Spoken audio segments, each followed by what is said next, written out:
வணக்கம். உங்களுக்கு housing loan sanction ஆயிடுச்சு. லோன் அக்ரிமெண்ட் சைன் பண்ண பேங்க் வர சொல்கிறாங்க. போகிறப்ப என்ன டாக்குமெண்ட்ஸ் கொண்டு போகணும், பேங்க்லேருந்து என்ன டாக்குமெண்ட்ஸ் வாங்கிட்டு வரணும் தெரியுமா உங்களுக்கு? பல பேர் பேங்க் போய் சைன் பண்ண சொல்கிற இடத்துல சும்மா சைன் பண்ணிட்டு வர்றாங்க. அவங்கக்கிட்ட உங்களுக்கு லோன் எவ்வளோ சேங்ஷன் ஆயிருக்கு, எவ்வளோ வருஷத்துக்கு ரீபே பண்ண போகிறீங்கன்னு கேட்டால் பதில் சொல்ல தெரியாதுங்க. சரி, ரேட் ஆஃப் இன்ட்ரெஸ்ட் என்ன, எக்ஸ்ட்ரா சார்ஜ் ஏதாவது இருக்கான்னு கேட்டால் சுத்தம். பல பேருக்கு அவங்க லோன் அக்கௌண்ட் நம்பர் கூட சரியாக தெரியாதுங்க. ஒரு ரூபாயும் நீங்கள் கஷ்டப்பட்டு சம்பாரிச்சு கட்டுறீங்க. ஸோ அதை பற்றின அக்கறை உங்களுக்கு இருக்க வேண்டாமா? கவலைப்படாதீங்க, அது ஒன்றும் கம்பு சுற்றுற வேலை இல்லைங்க. வாங்க ஈஸியாக தெரிஞ்சுக்கலாம். லோன் அக்கௌண்ட் சைன் பண்ண போகிறப்ப உங்கள் ஐடி ப்ரூஃப் மறக்காமல் எடுத்துகிட்டு போங்க. PAN card, Aadhaar card, driving licence, voter ID, இந்த மாதிரி கவர்மெண்ட்டில் இஷ்யூ பண்ண ஐடி ப்ரூஃப். இதில் உங்கள் ஐடி வெரிஃபை பண்ணுவாங்க. அப்ளிகன் கோஅப்ளிகன் 2 பேர் இருந்தீங்கன்னா 2 பேரும் ஐடி ப்ரூஃப் எடுத்துகிட்டு போயிருங்க. நெக்ஸ்ட் 6 செக் லீஃப் எடுத்துகிட்டு போயிருங்க. சப்போஸ் செக் லீஃப் இல்லைனா லோன் அப்ளை பண்ணுறப்பே செக் தேவையான்னு கேட்டு தேவைன்னா அப்போவே அப்ளை பண்ணிடுங்க. ஏன்னா செக் லீஃப் வர்றதுக்கு கொஞ்ச நாள் ஆகும்.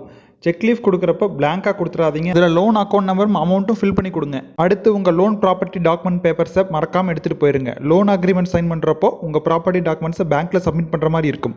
உங்கள் ப்ராப்பர்ட்டி டாக்குமெண்ட்ஸில் எதெல்லாம் வரும்னா, பேரண்ட் டாக்குமெண்ட்ஸ், சேல் அக்ரிமெண்ட், உங்களுக்கு பில்டர் டைப் ப்ராஜெக்ட்ஸ் இருந்தால் அடிஷ்னலாக கன்ஸ்ட்ரக்ஷன் அக்ரிமெண்ட் வரும். சப்போஸ் அப்பார்ட்மெண்ட்டாக இருந்தால் அடிஷ்னல் ஹவுசிங் அலாட்மெண்ட் லெட்டர் வரும். கன்ஸ்ட்ரக்ஷன் லோன் பண்ணுறீங்கன்னா construction approval, building plan, DTCP or regularisation order. இங்கே பிஓஏவாக இருந்தால் பிஓஏ டாக்குமெண்ட், டேக் ஓவர் லோனாக இருந்தால் current loan outstanding letter or statement. இதுவே டாப் அப் லோனாக இருந்தால் property tax, water tax, EB பில்லோட ரெசிப்ட். நீங்கள் சப்மிட் பண்ணுற டாக்குமெண்ட்ஸோட 2 செட்டு ஜெராக்ஸ் எக்ஸ்ட்ராவாக எடுத்துகிட்டு போயிருங்க. அதை தனியாக வச்சுக்கோங்க. அது எதுக்குன்னு நான் பின்னாடி சொல்கிறேன். நீங்கள் லோன் சைன் பண்ணுறதுக்கு முன்னாடி டீட்டெயில்ஸை எக்ஸ்பிளைன் பண்ண சொல்லி கேளுங்க. நீங்கள் கேட்டால் அவங்க கண்டிப்பாக எக்ஸ்பிளைன் பண்ணுவாங்க. முக்கியமாக loan sanction amount, repayment period, rate of interest and processing fee ஏதாவது இருக்கா, இல்லை எக்ஸ்ட்ரா சார்ஜ் ஏதாவது இருக்கான்னு கேட்டுக்கோங்க. அவங்க சொன்னதெல்லாம் உங்களுக்கு ஓகேன்னா அவங்க சொன்ன மாதிரி தான் லோன் அக்ரிமெண்ட்டில் இருக்கான்னு பாருங்கள். ஃபுல்லாக பார்க்க முடியலனாலும் பேசிக் டீட்டெயில்ஸான லோன் அமௌண்ட், இன்ட்ரெஸ்ட் ரேட், இஎம்ஐன்னு சில விஷயங்களாவது கண்டிப்பாக பாருங்கள். உங்களுக்கு எல்லாம் சரியாக இருக்கும் பட்சத்தில் லோன் அக்ரிமெண்ட் சைன் பண்ணி முடிப்பீங்க. நீங்கள் கொண்டு போன டாக்குமெண்ட்ஸ் எல்லாம் சப்மிட் பண்ணுவீங்க. இப்போ நீங்கள் பேங்க்ல இருந்து வாங்கிட்டு வர வேண்டிய டாக்குமெண்ட்ஸை பற்றி பார்க்கலாம். ஃபர்ஸ்ட், நீங்கள் சைன் பண்ண loan agreement or arrangement letter and உங்களோட லோன் சாங்ஷன் லெட்டர் மறக்காமல் வாங்கிக்கோங்க. அதில் உங்கள் பேங்க் அஃபிஷியல்ஸோட சைன் இருக்கான்னு பார்த்து செக் பண்ணி வாங்கிக்கோங்க. லோன் அக்கௌண்ட் நம்பர் தெரிஞ்சால் கையோட அந்த சாங்ஷன் லெட்டரில் நோட் பண்ணி வச்சுக்கோங்க. நெக்ஸ்ட், நீங்கள் சப்மிட் பண்ண டாக்குமெண்ட்ஸோட 2 செட்டு ஜெராக்ஸ் காப்பி உங்கள்கிட்ட இருக்கு இல்லைங்களா, அதில் பேங்க்லேயே அட்டஸ்டேஷன் வாங்கிருங்க. அது உங்கள் ஒரிஜினல் டாக்குமெண்ட்ஸ் பேங்க்கில் தான் சப்மிட் பண்ணியிருக்கிறதுக்கான ப்ரூஃப். அது இல்லாமல் நீங்கள் கன்ஸ்ட்ரக்ஷன் லோன், அதாவது உங்கள் இடத்துல புதுசாக வீடு கட்ட லோன் வாங்கியிருந்தால் வீடு கட்டி முடிச்சுட்டு புது இபி கனெக்ஷன் அல்லது வாட்டர் கனெக்ஷன் அப்ளை பண்ணிங்கன்னா உங்கள் ஒரிஜினல் டாக்குமெண்ட்ஸ் கேட்பாங்க. அது இல்லைன்னா பேங்க்கில் அட்டஸ்டேஷன் பண்ண காப்பி கொடுங்கன்னு கேட்பாங்க. அதுக்கு இது யூஸ் ஆகுங்க. நெக்ஸ்ட், நீங்கள் லோன் வாங்குறதுக்காக உங்கள் வீட்டுக்கான legal opinion and valuation report எடுத்திருப்பீங்க. அதோட ஒரு காப்பி பேங்க்லேருந்து வாங்கிக்கோங்க. நெக்ஸ்ட், நீங்கள் வாங்கின லோனுக்கு உங்கள் ப்ராப்பர்ட்டியை பேங்க் பேரில் மார்க்கேஜ் பண்ணி தரணும். அதை ஷார்ட்டாக எம்ஓடின்னு சொல்லுவாங்க.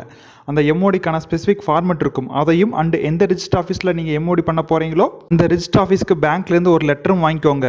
வாங்கிட்டு அந்த லெட்டரில் உங்கள் ரிஜிஸ்டர் ஆஃபீஸ் பெயர், உங்கள் டாக்குமெண்ட் நம்பர், உங்கள் லோன் அமௌண்ட்லாம் கரெக்டாக இருக்கான்னு செக் பண்ணிக்கோங்க. சொன்ன டேட்டுக்குள்ளே உங்கள் ரிஜிஸ்டர் ஆஃபீஸ் போய் எம்ஓடி பண்ணி கொண்டு வந்து கொடுத்துருங்க. இல்லைனா உங்களுக்கு பெனால்ட்டி சார்ஜஸ் போகிறதுக்கு சான்ஸ் இருக்குங்க. பொதுவாக ஹவுசிங் லோனில் ஸ்டார்டிங்லேயே ஃபுல் அமௌண்ட் வாங்கிடுவோம். ஆனால் கன்ஸ்ட்ரக்ஷன் லோன்னா ஃபுல் அமௌண்ட் உடனே வாங்க மாட்டோம். நீங்கள் கட்ட ஸ்டேஜ் பை ஸ்டேஜாக தான் வாங்கணும். ஸோ ஸ்டேஜ் பை ஸ்டேஜ் பணம் வாங்குறதுக்கான ஃபார்ம், டிஸ்பர்ஸ்மெண்ட் ஃபார்ம்னு சொல்லுவாங்க, அதையும் வாங்கிக்கோங்க. நீங்கள் ஒரு ஸ்டேஜுக்கும் பணம் வாங்க போகிறப்ப இந்த டிஸ்பர்ஸ்மெண்ட் ஃபார்ம் கூட உங்கள் வீடு என்ன ஸ்டேஜில் இருக்கோ அந்த வீட்டோட ஃபோட்டோவும் அண்ட் உங்கள் இன்ஜினியர் கிட்ட அவரோட லெட்டர் பேடில் அந்த ஸ்டேஜுக்கான எக்ஸ்பென்சஸ் எஸ்டிமேட்டையும் அட்டாச் பண்ணி கொடுக்கணும்.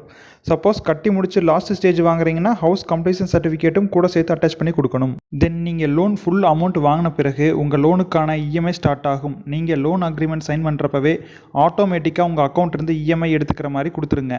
ஃபார் எக்ஸாம்பிள், நீங்கள் எஸ்பிஐயில் லோன் வாங்குறீங்கன்னா உங்கள் சேலரி அக்கௌண்ட்டும் எஸ்பிஐயில் தான் இருக்குன்னா ஸ்டாண்டிங் இன்ஸ்ட்ரக்ஷன், ஷார்ட்டாக எஸ்ஐ ஃபார்ம்னு சொல்லுவாங்க, அந்த ஃபார்ம் தரணும். இல்லை ஐசிஐசிஐ பேங்க் இல்லை ஹெச்டிஎஃப்சி பேங்க் மாதிரி வேறு பேங்க்கில் தான் என்னோட சேலரினா நீங்கள் இசிஎஸ் ஃபார்ம் கொடுக்கணும். நீங்கள் என்ன டேட் போட்டு சைன் பண்ணி தர்றீங்களோ எல்லா மாதமும் அந்த டேட்டில் ஆட்டோமேட்டிக்காக இஎம்ஐ எடுத்துப்பாங்க. அந்த டேட்டை ஞாபகம் வச்சு அதற்கான இஎம்ஐ அமௌண்ட்டை அந்த அக்கௌண்ட்டில் கரெக்டாக மெயின்டைன் பண்ணிக்கோங்க.